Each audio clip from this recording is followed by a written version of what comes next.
Welcome back, everybody. Today's video is going to be all about knowing which damage item to buy based on the numbers. And we're mainly going to be looking at Desolator because I feel like this is the most misunderstood when to buy damage item for the lower MMRs especially. Let's go ahead and jump right into it. If you're not sure exactly how armor works, the TLDR for you is that armor is more impactful when you have less of it. When you buy it is what I mean. So adding to the absolute value of armor is the most impactful when it's close to zero. The higher the opponent's armor is, the less impactful negative armor is. And that's important when we're considering when to buy Deso. So there are two major misconceptions when it comes to Desolator. What type of heroes want to buy it, and at what point in the game is it the most effective damage item. So understanding when to buy it, we're going to compare it against the most signature damage item in Dota, which is Daedalus. So at what point does it become better to buy Daedalus, cost-effective wise, than it does to buy Desolator? So for the sake of this experiment to demonstrate for you guys, I have picked a hero with 50 base damage. With plus Deso, they have 100 damage.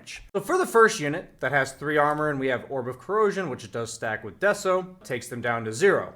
So with 0 armor, they take about 100 damage, as expected. When they have Deso minus armor, they take 126. So yeah, about 26% amp coming out from the Desolator, minus armor portion. So when we go to the next opponent, they have 6 armor, which we're doing because Deso gives 6 minus armor. They go for approximately 74 damage. If we hit them with the minus armor, they take 98. So in that case, it actually netted about a 32% amp. And then when we're looking at an enemy with 11 armor, initially they take 60, and with the Deso on, they take 75.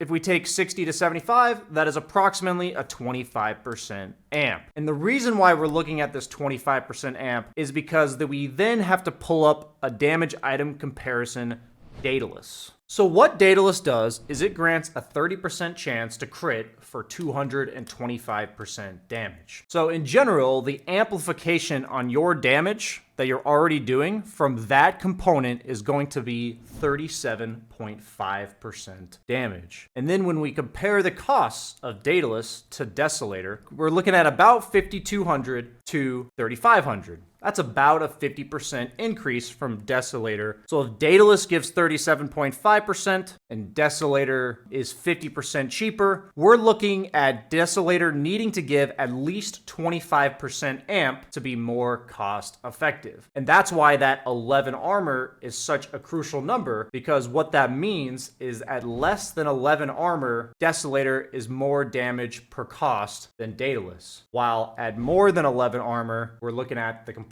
opposite. Daedalus being more damage amp per gold spent. That is not necessarily including the raw damage that Daedalus offers, but I think you get the idea. So as the game goes on and the opponent gets more and more armor, Daedalus tends to become more and more effective as a damage item because it's amping your damage a flat amount, while Desolator is amping based on how little or how much armor the opponent has. So we have established that when the opponent's armor averages above 11, which is probably around the 25-minute mark, that's when we need to start considering no longer buying Deso as our primary item of damage. Key thing to note is that if a hero has built-in minus armor, like TA with Meld, that number 11 increases, in the Meld case 8 to 19, where it is still the most impactful damage item because of the fact that their other ability is bringing it down to 11 already. So first off, we established when Deso is the most cost-effective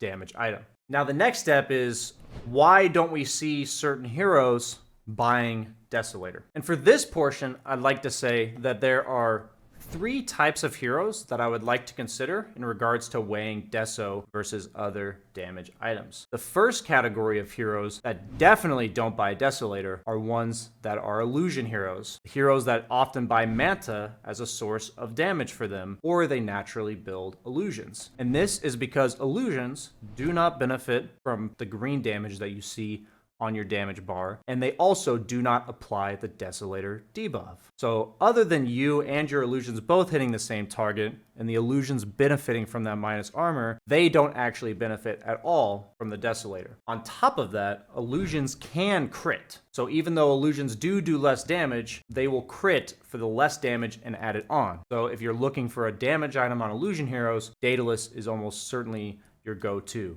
or something like a Silver Edge. The next category of heroes that doesn't tend to buy Desolator is heroes whose abilities make them do a lot of damage, but it boils down to whether or not they're able to hit you in the first place. So these are heroes that either tend to get kited, or they just want to prioritize continuing to hit you because they have an ability that feasts upon hitting you. So these are usually passive-based heroes. In the case of Faceless Void, he doesn't necessarily get kited, but he has a passive that wants him to attack faster, so he'll lean away from buying Desolator. When we look at heroes like Ursa and Slark, these heroes do get kited. The more Ursa hits you with Fury Swipes, the more damage he does. The more Slark hits you, the more he gets Essence Shift, and the more damage he does. Another hero like Anti-Mage, the more he hits you, the less mana you have, and you can't fight back. So rather than buying raw damage items like Desolator and like Daedalus at all, these heroes will buy items that help them stick on their target as a source of damage. We're looking at Diffusal Blade, Echo Saber, Basher, Scotty. These are the primary examples of items that would replace damage items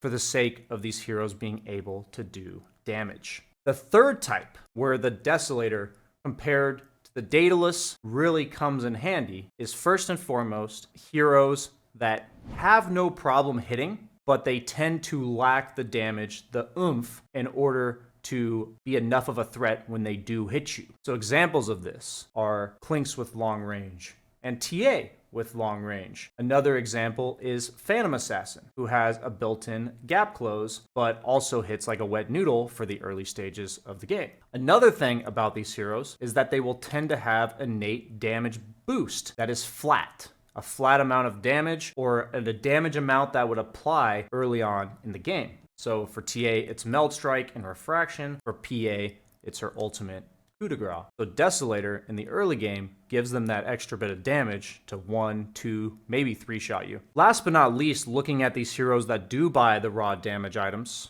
such as the PA, Templar Assassin, Wraith King, Lifestealer. The thing you have to consider about these heroes is whether or not they have built-in crits, because built-in crits means that crits also stack diminishingly. What that means is every crit you buy is slightly less cost-effective if you already have another critical hit. So if the hero does have a critical hit, it makes it even more likely that they would prefer a Deso over a Daedalus. For instance, a hero like PA virtually never wants to buy Daedalus. Same with a hero like Wraith King due to the built-in crits. All in all, we broke down the cost of comparing Deso and Daedalus to understand what portion of the game you're supposed to buy Deso, leaning towards the early to mid stages where heroes have less armor. We also talked about 3 types of heroes that would consider buying damage items and why they would or would not buy Deso. The first type being Manta, illusion-based heroes that don't benefit from Deso. The second type being heroes that often get kited and prioritize letting their abilities do the damage, such as Ursa